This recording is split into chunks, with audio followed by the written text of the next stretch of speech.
Ponernos en las manos de Dios para que Él nos lleve a través de este estudio primeramente. Te damos gracias, Señor, porque eres bueno y tu misericordia se renueva cada mañana, Señor. Y en este momento que vamos a estudiar tu palabra, Señor, dirígenos tú en todo, Señor. Háblanos tú a nuestra mente, a nuestro espíritu, a nuestro corazón. Instrúyenos, Señor. Tu palabra está viva y es poderosa, Señor. En el nombre de Jesús. Amén.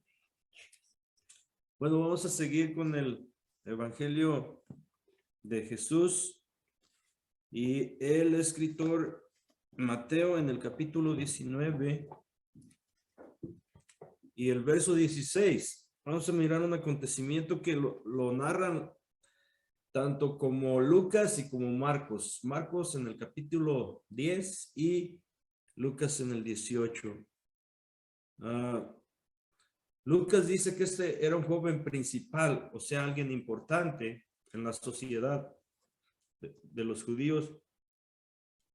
Y Marcos dice que vino corriendo y se postró a los pies del Señor para hacerle esta pregunta. Pero vamos a leer aquí en el capítulo 19 y el verso 16. Entonces vino uno y le dijo: Maestro bueno, ¿qué bien haré para tener la vida eterna? Él le dijo: ¿por qué me llamas bueno? Ninguno hay bueno, sino uno, Dios. Mas si quieres entrar en la vida, guarda los mandamientos. Le dijo: ¿cuáles? Y Jesús dijo: no matarás, no adulterarás, no hurtarás, no dirás falso testimonio. Honra a tu padre y a tu madre, y amarás a tu prójimo como a ti mismo. El joven le dijo: todo esto lo he guardado desde mi juventud. ¿Qué más me falta? Jesús le dijo: si quieres ser perfecto, anda, vende lo que tienes y dalo a los pobres y tendrás tesoros en el cielo, y ven y sígueme. Oyendo el joven esta palabra, se fue triste porque tenía muchas posesiones. Entonces Jesús dijo a sus discípulos: de cierto os digo que difícilmente entrará un rico en el reino de los cielos. Otra vez os digo que es más fácil pasar un camello por el ojo de una aguja que entrar un rico en el reino de Dios. Sus discípulos, oyendo esto, se asombraron en gran manera, diciendo: ¿quién pues podrá ser salvo? Y mirándolos, Jesús les dijo: para los hombres esto es imposible, mas para Dios todo es posible. Entonces respondiendo Pedro, le dijo: he aquí, nosotros lo hemos dejado todo y te hemos seguido. ¿Qué pues tendremos? Y Jesús les dijo: de cierto os digo que en la regeneración, cuando el Hijo del Hombre se siente en el trono de su gloria, vosotros que me habéis seguido, también os sentaréis sobre 12 tronos para juzgar a las 12 tribus de Israel. Y cualquiera que haya dejado casas, o hermanos, o hermanas, o padre, o madre, o mujer, o hijos, o tierras, por mi nombre recibirá 100 veces más y heredará la vida eterna. Pero muchos primeros serán postreros y postreros primeros. Qué bonita es la palabra de Dios. Cuando Dios habla es muy bonito porque trae verdades absolutas. Muy bien, vamos a explicar esto con la ayuda de Dios. Este hombre, como dice Marcos y Lucas, un joven, vino al Señor Jesucristo con una pregunta muy importante que todos debemos de hacernos. Esta pregunta es muy importante. Su pregunta es: ¿qué bien haré para tener la vida eterna? Pero cuando le llama maestro es porque en el griego alguien que enseña bien. Y el Señor enseña sus enseñanzas, como les digo, son absolutas. Él es la verdad. Entonces, le hace esta pregunta que es muy importante. Y el Señor le responde, ¿por qué me llamas bueno? Ninguno hay bueno sino uno, Dios. Está hablando de su divinidad, porque Él es Dios. Y de esta manera le está diciendo que Él es Dios, con su respuesta. Mas si quieres entrar en la vida, entrar en la vida, guarda los mandamientos. Lo lleva a la ley, a los 10 mandamientos. Y él le pregunta, ¿cuáles?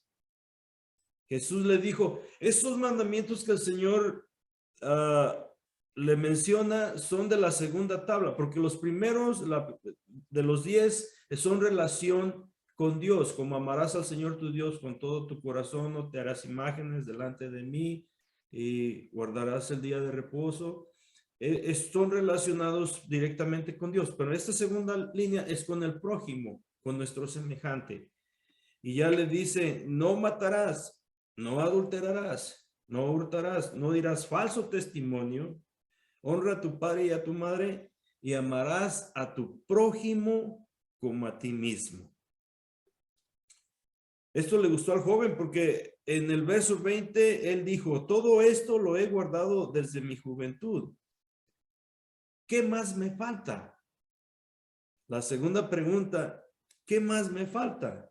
Y la respuesta del Señor Jesucristo, si quieres ser perfecto, anda y vende lo que tienes y dalo a los pobres y tendrás tesoro en el cielo y ven y sígueme. Bueno, la respuesta del Señor descubre en verdad si había guardado los mandamientos y si era recto con lo que el trato a los semejantes, porque le dice, si quieres ser perfecto, vende todo lo que tienes y dalo a los pobres y tendrás tesoros en el cielo y ven y sígueme. Oyendo el joven esta palabra, se fue triste, cambió su rostro. Con la respuesta del Señor, su rostro se cambió y aún triste, se puso muy triste porque tenía muchas posesiones. Entonces Jesús dijo a sus discípulos, de cierto os digo que difícilmente entrará un rico en el reino de los cielos. Bueno, cuando llegó con el Señor, le dio un trato de mucho respeto, lo honró y se postró delante de él y le formuló la pregunta, tuvieron esa conversación, pero cuando el Señor le dijo que fuera y vendiera todas sus posesiones y lo repartiera entre los pobres y luego lo siguiera él, se puso muy triste porque tenía mucho, era un hombre rico, era un joven rico. Y lo que hizo, mejor se fue, se retiró de ahí. ¿Por qué? Porque el rico tiene su confianza y su seguridad en las riquezas y tiene su corazón en las riquezas. El ser rico no es malo. Los fariseos enseñaban que el ser rico era tener el favor de Dios. Entonces, por eso los discípulos dijeron esto. Ahorita vamos a hablar de los discípulos, pero se enseñaba y todos creían que una persona rica estaba rica porque tenía el favor de Dios y era bendecido de parte de Dios. Entonces, los fariseos trataban de acumular muchas riquezas. Y cuando una viuda enviudaba, ellos iban y le quitaban las riquezas. Y entonces aparentaban que tenían el favor de Dios porque tenían más riquezas. Pero lo que debemos de entender que las riquezas en sí no es malo, pero el amor a las riquezas, amar las riquezas más que a Dios y más que a nuestro prójimo y poner nuestro amor en las riquezas. El apóstol Pablo le da un consejo a Timoteo en el capítulo 6 y el verso 9, y le dice, ¿por qué los que quieren? Voy a leerlo aquí. Porque los que quieren enriquecerse caen en tentación y lazo, y en muchas codicias necias y dañosas, que hunden a los hombres en destrucción y perdición. Y aquí está la clave, porque raíz de todos los males es el amor al dinero. Eso es lo que nos separa del Señor Jesús, el amor al dinero, que amamos más el dinero que a Dios.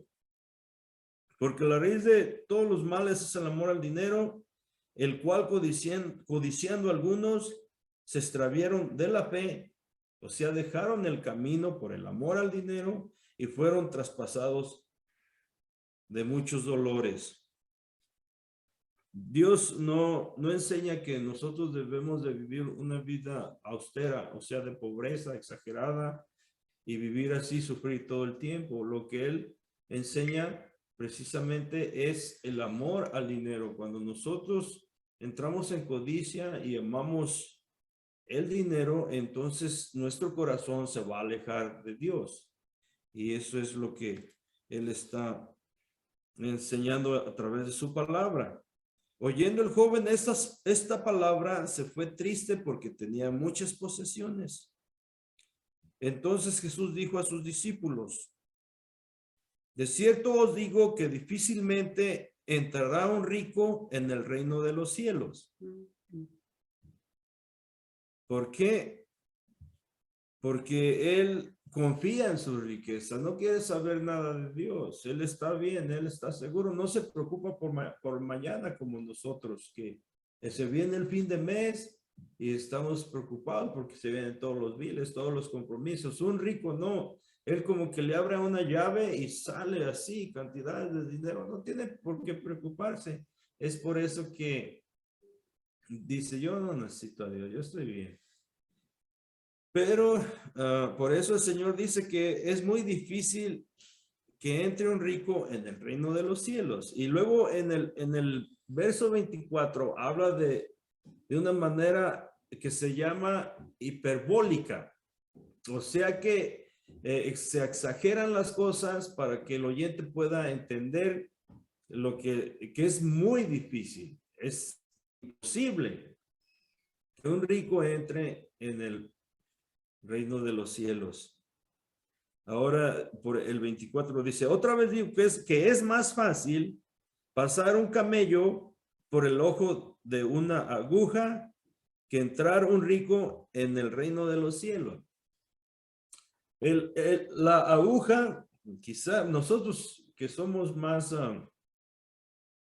mayores de edad sí sabemos lo que es una aguja, pero aquí tenemos a Dorquita joven como Perilú, Sari también es joven, Alejandra también, pero una aguja es un instrumento de costura que se usa y tiene un ojo arriba en la parte de arriba y es puntiaguda en la parte de abajo y cabe la hebra de un hilo y batalla mucho para poder poner el hilo en el ojo de la aguja porque es muy pequeño ese ojo.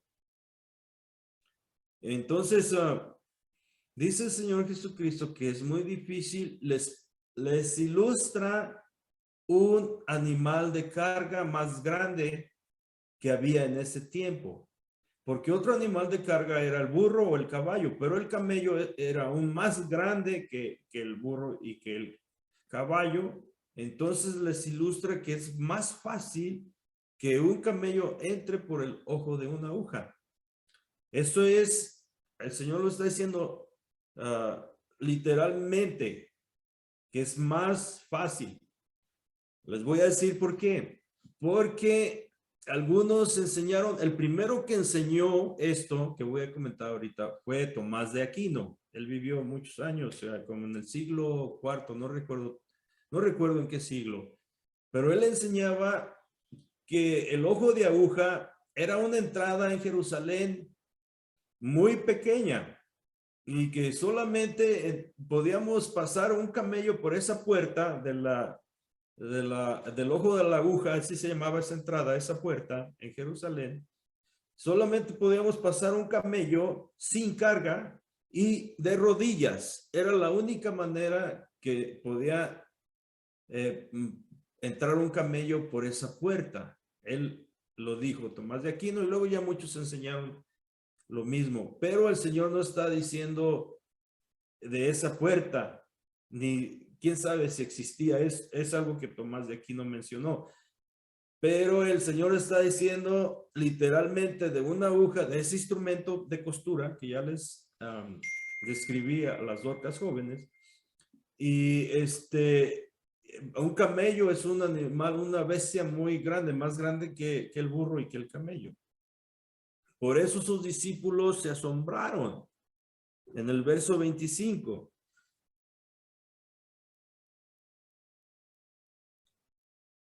Sus discípulos oyendo esto se asombraron, se sorprendieron en gran manera, diciendo, ¿quién pues podrá ser salvo?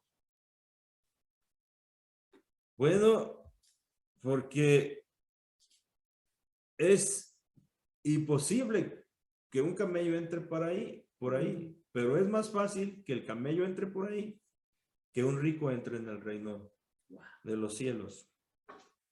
Por eso dijeron, ¿quién pues podrá ser salvo? Pues el Señor los miró, volteó y los miró fijamente y diciendo, para los hombres esto es imposible, mas para Dios todo es posible. Para los hombres es imposible salvarse. No hay ninguna manera para el hombre que sea salvo. ¿Por qué? Porque la salvación solamente viene del Señor Jesús. Solamente viene de Dios. Él es el único que trae la salvación. A eso vino Él a este mundo, a buscar y a salvar lo que se había perdido. El ángel, cuando habló con María, le dijo que era su nombre, iba a ser Jesús, porque Él iba a salvar a su pueblo de sus pecados. Jesús significa Salvador. Por eso dijo él, para los hombres esto es imposible que una persona pueda ser salva. No puede, por obras o por lo que queramos, no puede ser salvo. Pero Dios sí trae la salvación. Entonces respondiendo Pedro le dijo, he aquí nosotros lo hemos dejado todo y te hemos seguido. ¿Qué pues tendremos? Bueno, la respuesta de Pedro representando a los otros 11 tenía sentido, porque el Señor le dijo al joven, ve y ven de todo tus riquezas, todo lo que tienes y dalo a los pobres.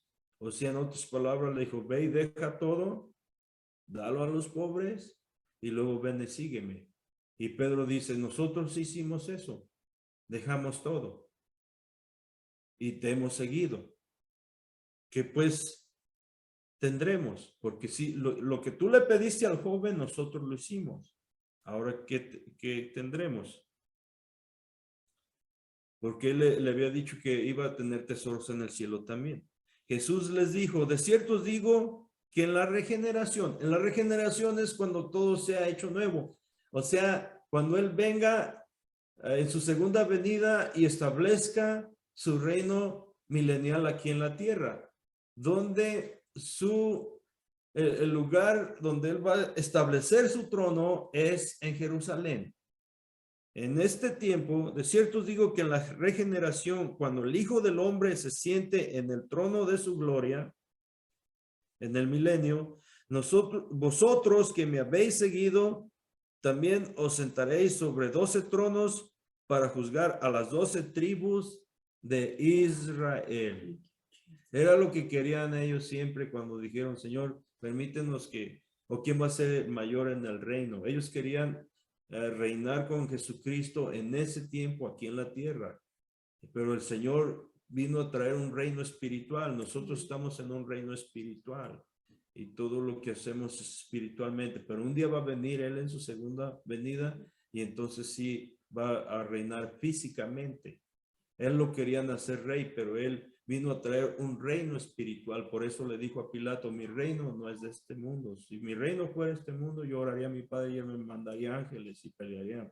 Pero mi reino es espiritual. Nosotros estamos en un reino espiritual. Pero un día va a venir a establecer, va a regenerar todo, a cambiar todo, y entonces sí va a estar físicamente. Y los apóstoles, los discípulos van a estar sentados porque esas van a ser las promesas, se van a cumplir en el milenio, las promesas. Está hablándoles ahorita que en este verso les está hablando de una manera escatológicamente, o sea, en el futuro, cuando venga a establecer su reino. La escatología, las cosas que de los finales que van a pasar al final del tiempo.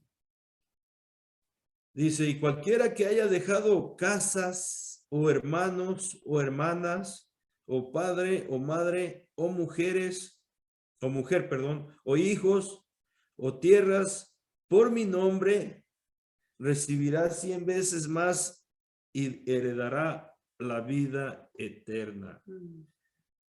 Dejarlos por seguir a Cristo. En otras palabras, muchos de ellos no van a aceptarnos porque nosotros hemos dejado esa vida que llevábamos de religión o vida vacía y hemos entregado nuestra vida a Cristo y tenemos una vida nueva en Cristo.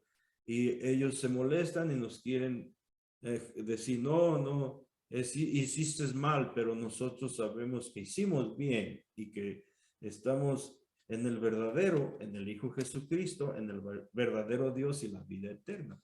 Entonces, dejarlos no literalmente, sino dejar la vida que llevábamos anteriormente por servir al Señor y no, o sea, van a ser, muchos nos van a rechazar, nuestra misma familia, pero no podemos dejar a nuestro papá o a nuestros hermanos porque eso va en contra de la voluntad de Dios. Tenemos que entender esto, que no es literal, sino que es una manera de que nosotros hemos decidido servir a Cristo. Dice, pero a que reciba 100 veces más y heredará la vida eterna.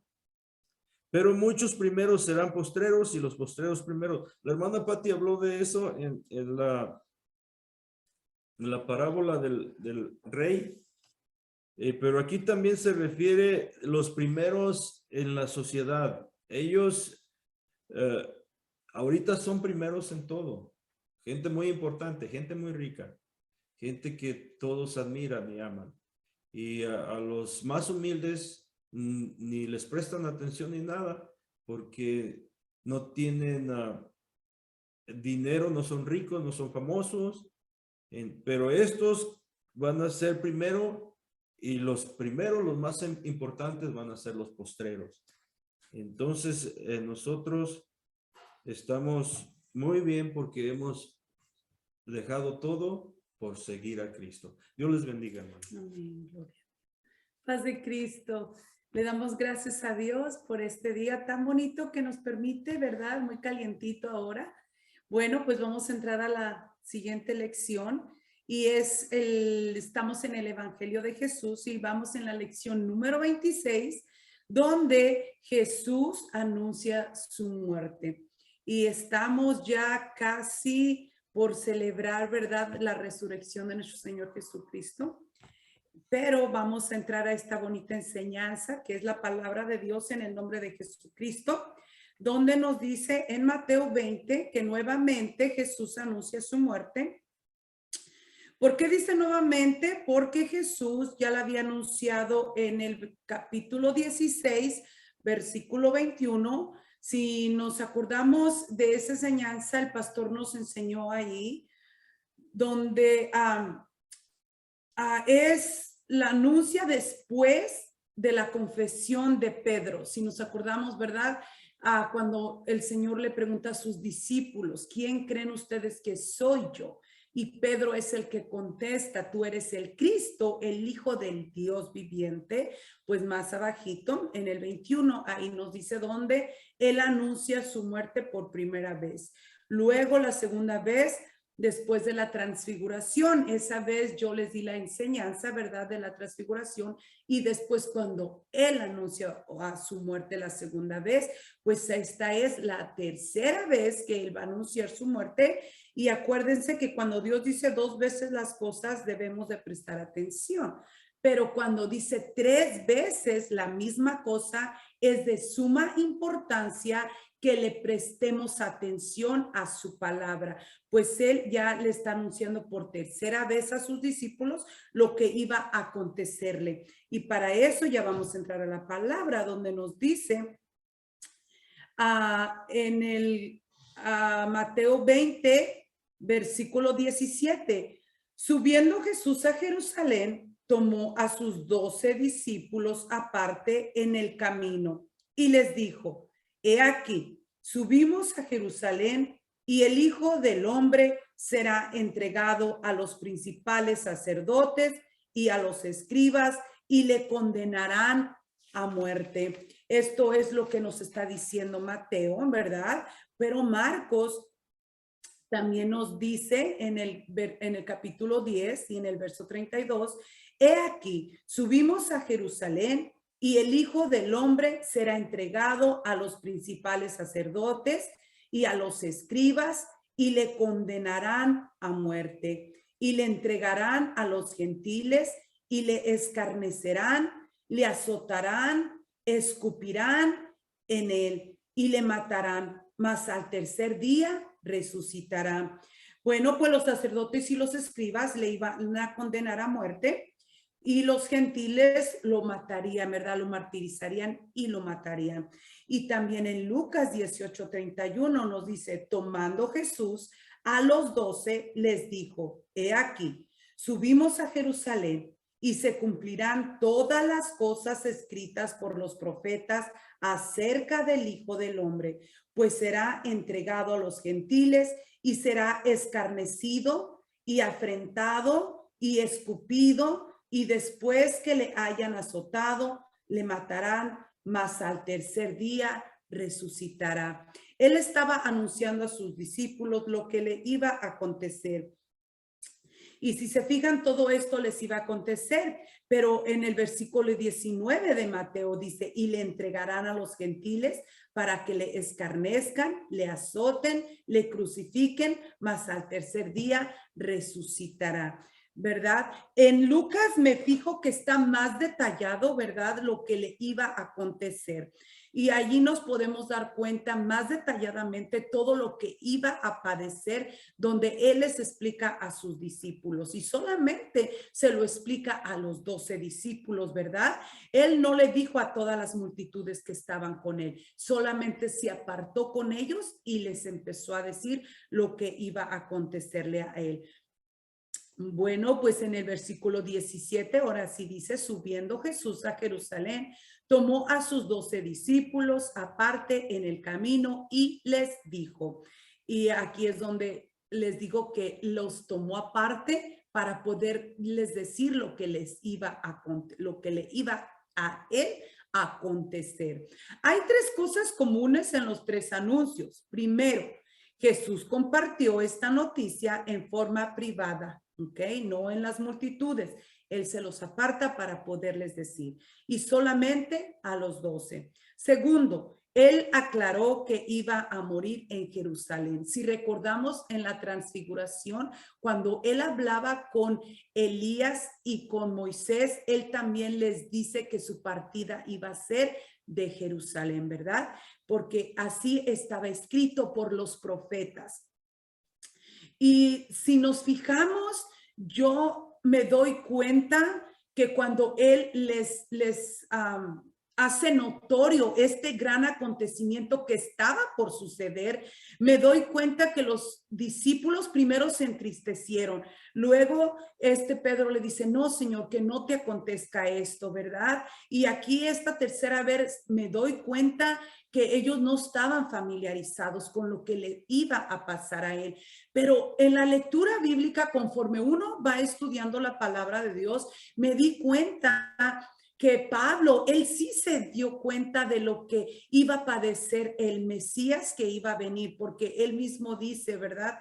Lo aclara cuando él está en un templo voceando la palabra de Dios, y él les dice allí, ¿verdad? Que en la profecía en el Salmo 22 allí hablaba de lo que iba a padecer el Mesías, y él les está aclarando también en Isaías lo que era necesario que el Mesías padeciera, ¿verdad? Pues yo me doy cuenta que Pablo estaba muy familiarizado con todas las escrituras y él se las sabía de memoria porque lo está diciendo del Salmo 22.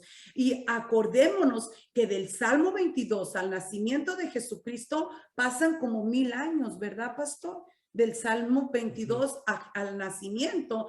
Luego de la profecía de Isaías al nacimiento de Jesucristo pasan 700 años. Si nos damos cuenta, eran muchos años los que habían pasado, pero él estaba muy familiarizado. Y aquí me doy cuenta que los discípulos no estaban tan familiarizados a los acontecimientos de nuestro Mesías. Pues hubo también 3 reacciones distintas de parte de los discípulos. En la primera ocasión, Pedro reprendió a Jesús y quiso impedirle que no fuese a Jerusalén, en Mateo 16:22. En la segunda ocasión, todos se entristecieron, aparentemente aceptando el hecho ya como inevitable. Y esto está también en Mateo 17, ¿verdad? Donde ya les he explicado. El tercer anuncio mostraron falta de comprensión. ¿Sí se fijan? Y era lo que les estoy diciendo. Ellos mostraron falta de comprensión, como no entendían lo que estaba pasando. Pero el profeta Isaías, él estaba anunciando la venida del Mesías y no fue el único. Aún David en los Salmos, él también estaba diciendo lo que iba a padecer nuestro Mesías, ¿verdad? Y pues ellos creo que no estaban muy familiarizados con esto. Jesús mismo dijo que ponía su vida voluntariamente. En Juan 10:18, él mismo nos explica, ¿verdad? Que él tenía el poder, ¿verdad? Por eso me ama el Padre, porque yo pongo mi vida para volverla a tomar. Él dijo que él ponía su vida en rescate, pero la iba a volver a tomar. Él tenía ese poder para darla y tomarla. Como dijo nuestro pastor, ¿verdad? A él nadie le quita la vida. Él da la vida. Él es la vida misma, ¿verdad? Pero era necesario, y siempre dice, es necesario que el Hijo del Hombre padezca. Es necesario que el Hijo del Hombre muera, ¿verdad?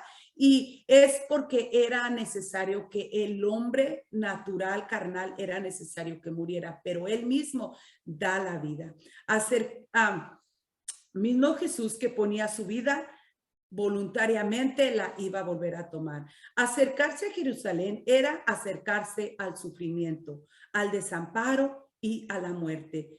Situación que produciría al natural conflicto en la íntima vida humana de Jesús. Era lo que estaba pasando, ¿verdad? El camino a Jerusalén era el camino a la cruz. Desde Jericó a Jerusalén es un camino de subida. Y si nos fijamos que cuando nos dice Marcos, dice que estaban he aquí subimos a Jerusalén y el Hijo del Hombre será entregado a los principales. Y era un camino de subida. Iban a subir a Jerusalén.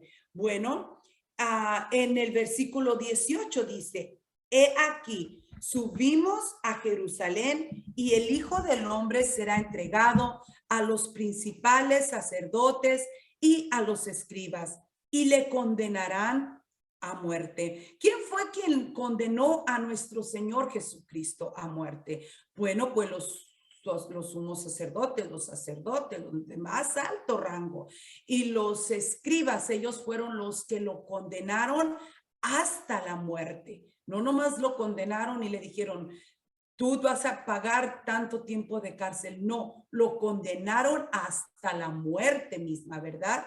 Y no, ninguna muerte sencilla, una muerte de cruz. El anuncio de Jesús sobre su muerte es extremadamente preciso. Si bien es una reiteración de los dos anuncios anteriores, Jesús les dice, prestad atención o estad atentos a lo que sigue, que no solo iba a morir, sino que le era necesario padecer mucho, como estaba escrito en Isaías, para que se cumpliese la escritura. No solamente iba a morir, ¿verdad? Sino iba a padecer mucho para que se cumpliese la escritura de Isaías. Pero en Isaías 53, vamos a comenzar desde el 3, pastor, si usted me ayuda con esta escritura, porque es muy bonita y muy importante. Si la busca, pastor, en su Biblia, por favor, es muy importante esta preciosa escritura, porque tenemos que darnos cuenta por qué y para qué y cómo murió nuestro Señor Jesucristo. Ok, pastor, vamos a comenzar en Isaías 53 del verso 3. Despreciado y desechado entre los hombres, varón de dolores, experimentado en quebranto, y como que escondimos de él el rostro. Fue menospreciado y no lo estimamos. Ok, pastor, una pausa. Ok, ¿despreciado de quién? Despreciado de los suyos, porque a los suyos vino y los suyos no le recibieron, ¿verdad? Pero a todos los que le reciben, a los que le han recibido, les ha dado potestad de ser hechos hijos de Dios. Y acordémonos que estaba él por ser condenado, por ser muerto, por ser martirizado. Ok, pastor, en el 4. Ciertamente llevó él nuestras enfermedades y sufrió nuestros dolores, y nosotros le tuvimos por azotado, por herido de Dios y abatido. Ok, ciertamente llevó él nuestras enfermedades. Este era el propósito de que Dios sufriera tanto en la cruz por nosotros, porque esa sangre poderosa que él estaba por derramar en esa cruz iba a tener el poder que ahora tiene. Ahora esa sangre tiene un poder grande, un poder supernatural que puede sanar, puede salvar, puede proteger, puede limpiar al más vil pecador, porque esa sangre tiene poder y dice que todas las enfermedades él las llevó en la cruz del Calvario y tenemos que darle un valor como tiene esta palabra, como tiene esta sangre que fue derramada, tiene un gran valor y tenemos que apreciar ese valor que fue derramada esa sangre por nosotros. Y luego, pastor. Mas él herido fue por nuestras rebeliones, molido por nuestros pecados. El castigo de nuestra paz fue sobre él, y por su llaga fuimos nosotros curados. Ok. Él fue herido por nuestras rebeliones, por nuestros pecados. El castigo que nosotros merecíamos fue sobre él, fue sobre sus hombros, fue sobre esa cruz. Él estaba padeciendo por la humanidad, por nosotros. Por eso tenemos que valorar esa preciosa sangre que fue derramada. Y luego por esas llagas que le hicieron, que lo martirizaron tanto, porque nosotros fuésemos sanados, para que nosotros no sufriéramos. Nosotros sufrimos por la falta de fe. Nosotros padecemos por la falta de fe. ¿Por qué? Porque le servimos a un Dios vivo, un Dios poderoso, que la palabra de Dios nos está afirmando y nos está diciendo, por mis llagas tú eres ya sanada, por mis llagas tú eres ya curado, ¿verdad? Y es lo que nos está explicando esta preciosa y bendita palabra de Dios. Amén, pastor. Todos nosotros nos descarriamos como ovejas, cada cual se apartó por su camino, mas Jehová cargó en él el pecado de todos nosotros. Se fijan, todos estábamos descarriados, aún su pueblo estaba descarriado. Fue como él viniendo a volver a recuperar a sus ovejitas que estaban todas por todos lados, ¿verdad?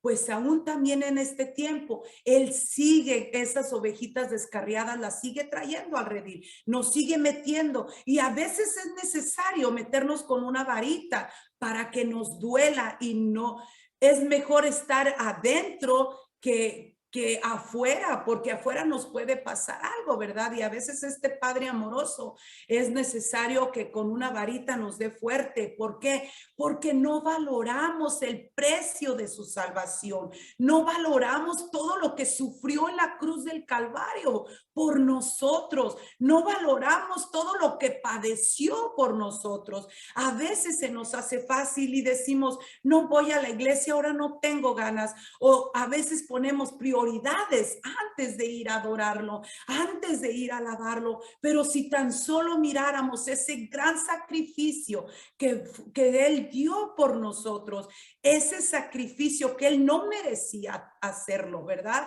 Pero dijo Juan, que era necesario hacerlo por nosotros, para alcanzarnos a nosotros. Amén, pastor. Angustiado él y afligido, no abrió su boca. Como cordero fue llevado al matadero, y como oveja delante de sus trasquiladores, enmudeció y no abrió su boca. Si se fijan, siempre en la ley era necesario ofrecer un corderito por el pecado, pues Él venía a la humanidad para ofrecerse a sí mismo por nuestros pecados, por mi pecado, porque yo fuese sana, porque yo fuese salvada. Él mismo se entregó por mis pecados, para que yo fuese limpiada por medio de su sangre preciosa que fue derramada.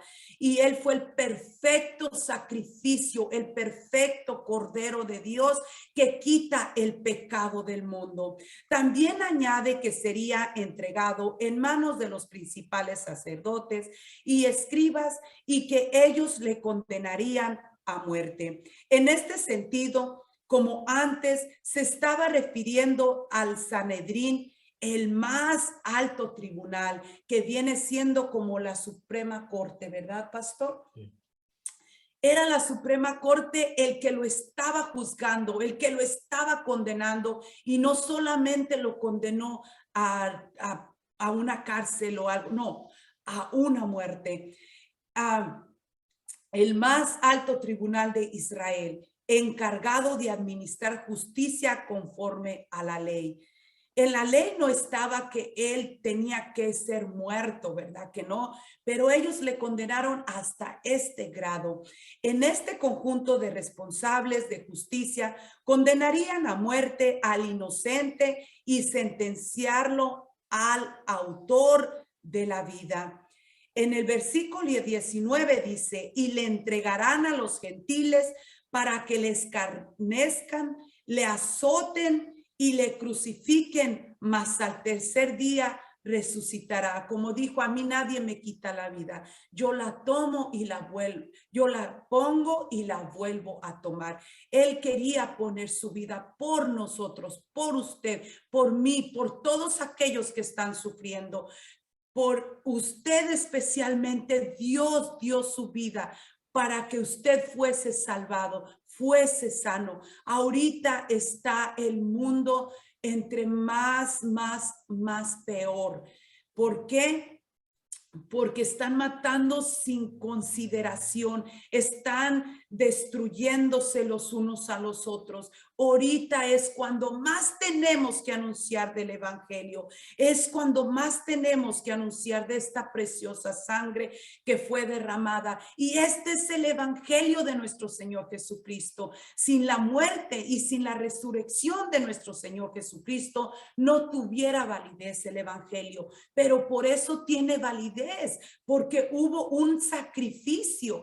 Alguien dio su vida en la cruz del Calvario para que este evangelio tuviese validez, tuviese poder, y ese poder que puede perdonar pecados, perdonar al más y vil pecador, ¿verdad? Jesús sería entregado por el Sanedrín a Pilato para que dictase la sentencia a muerte y le ejecutase para lo que tenía capacidad legal, mientras que las ejecuciones les había sido prohibidas a los judíos. Ellos no tenían este poder de mandar matar a una persona, porque la ley no se los permitía. El escarnio de que sería objeto está presente también en la predicción sobre los acontecimientos que tendrían lugar en Jerusalén. Todo esto iba a pasar en Jerusalén. Y acuérdense que estaba cerca la Pascua, ¿verdad? Donde iba a acontecer todo esto. Tanto los judíos que los entregaban como los gentiles a quien sería entregado para escarnecerle, literalmente para burlarse. Él sufrió burlas de la gente, burlas de los que estaban martirizando a nuestro Señor Jesucristo. En la posición habría también violencia contra Jesús, manifestada en golpes y azotes que habitualmente se producían siempre antes de una crucifixión. Él no merecía haber sufrido tantos golpes. No me acuerdo en cuál escritura está, pastor, no sé si se acuerda, donde dice que sin hermosura para que le decíamos. Allí mismo en Isaías 53. Ok, pastor, ¿me lo puede leer, por favor? Donde dice que sin hermosura para que le decíamos, ¿verdad? Y es porque así lo dejaron de golpeado, lo dejaron irreconocible, lo golpearon, lo martirizaron. Y eso pasó nuestro Dios, eso pasó nuestro Señor Jesucristo. Y tenemos que valorar todo lo que Él padeció por nosotros, en lo cual parece que ya se olvidó el mundo, parece que se está olvidando de que un Dios poderoso pagó un precio muy alto por nosotros. A ver, pastor, como dice 53:2 de Isaías, subirá cual renuevo delante de él y como raíz de tierra seca. No hay parecer en él ni hermosura. Le veremos, mas sin atractivo para que le deseemos. ¿Se fijan? Iba a quedar irreconocible por eso. Lo está anunciando el profeta Isaías, de tanto azote, de tanto golpe, de tanto martirio, y no solamente eso, hasta la crucifixión. No fue tanto que lo colgaron de aquí lo que lo mató, no, fueron los golpes que le dieron lo que lo mató. Tanto golpe que le dieron en su cuerpo, fue molido, su piel fue molida, ¿verdad, pastor? Todos sus tendones fueron molidos a golpes, hermanos, no fue cualquier cosa. Tenemos que reaccionar en lo que Él padeció, y por eso viene el tiempo de resurrección, que debemos de celebrar que Él padeció por nosotros, Él murió por nosotros, Él resucitó, venció a la muerte, pero pagó un precio muy alto para que nosotros tuviésemos vida. Luego la furia de los principales sacerdotes y de los escribas en la farsa de juicio contra Jesús culmina con la brutal paliza dada por los soldados romanos. No solo le azotaron sin piedad, sino que también lo coronaron de espinas, burlándose de él. Todo ello culminaría en una crucifixión. Toda esa burla, todo ese escarnio que él estaba diciendo a sus apóstoles. Por eso le dice 3 veces, pónganme mucha atención, porque esto está por suceder, esto está por pasar, esto va a acontecer para que tuviese vida el evangelio de Jesús, para que tuviese vida lo que nosotros aún ahora estamos recibiendo por medio de este precioso evangelio. Nosotros estamos recibiendo un regalo maravilloso, y que ese regalo lleva sangre de por medio, lleva dolor de por medio, lleva mucho sufrimiento de por medio. No solo le azotaron sin piedad, sino que también lo coronaron de espinas, burlándose de él. Todo ello culminaría en crucifixión. En los 3 casos del anuncio de su muerte, Jesús incluyó también el de su resurrección. Es la manifestación del triunfo final y definitivo sobre la muerte. La obra de la cruz, con el sufrimiento físico, moral y espiritual que comportaba, estaría superado en todo por el triunfo de la resurrección. El rey que daba su vida recibía de nuevo la vida que levantaría de entre los muertos. Su humanidad y como hombre sería el primero de los hombres revestido de inmortalidad y gloria. Al tercer día, en esa obra de la cruz, los principados y potestades serían definitivamente vencidos, porque acuérdense que no tenemos lucha con carne ni sangre, sino contra principados y potestades, con todo lo que vaga por los aires. Pues él luchó con ellos y los venció, porque venció la muerte y resucitó con gran poder y gloria. Bendito el nombre de nuestro Señor Jesucristo. Y luego él venció todas esas potestades. Luego en Colosenses 2, 13 al 15 dice, y a vosotros, estando muertos en pecados y en la incircuncisión de vuestra carne, os dio vida juntamente con él, perdonándonos todos los pecados, anulando el acta de los secretos que había contra nosotros, que nos era contraria, quitándola de en medio y clavándola en la cruz, y despojando a los principados, a las potestades, los exhibió públicamente, triunfando sobre ellos en la cruz del Calvario. Y por eso nosotros también somos triunfantes sobre ellos, porque les servimos al Rey de Reyes, Señor de señores, al Dios todopoderoso, al que dio su vida en la cruz del Calvario, al que me sana porque por sus llagas somos nosotros sanados, y al que nos cuida con su sangre preciosa. Pues todo esto, los sufrimientos son siempre breves porque son temporales, mientras que el galardón que nos espera es eterno. El nacimiento de Jesús de una virgen se cumplió.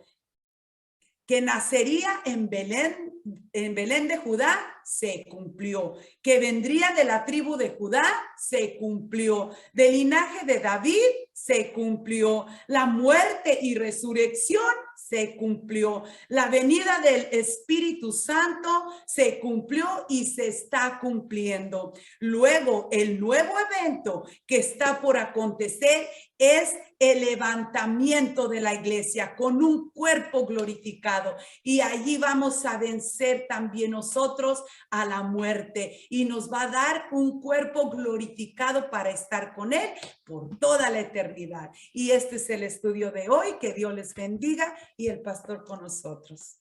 Amén. Bueno, esto es algo que se va a cumplir también. Amén. El levantamiento de su iglesia. Vamos a darle gracias a Dios porque nos permitió estudiar su palabra, y Dios les bendiga a todos ustedes por su tiempo. Te damos gracias, Señor, al habernos concluido, Señor, el estudio de esta tarde, Señor. Te amamos porque tú nos amaste primero, amén, Señor, y nos das confianza, nos das seguridad, nos llenas con tu espíritu. Te damos honra y gloria en el nombre de Jesús. Amén. Dios les bendiga. Dios les bendiga.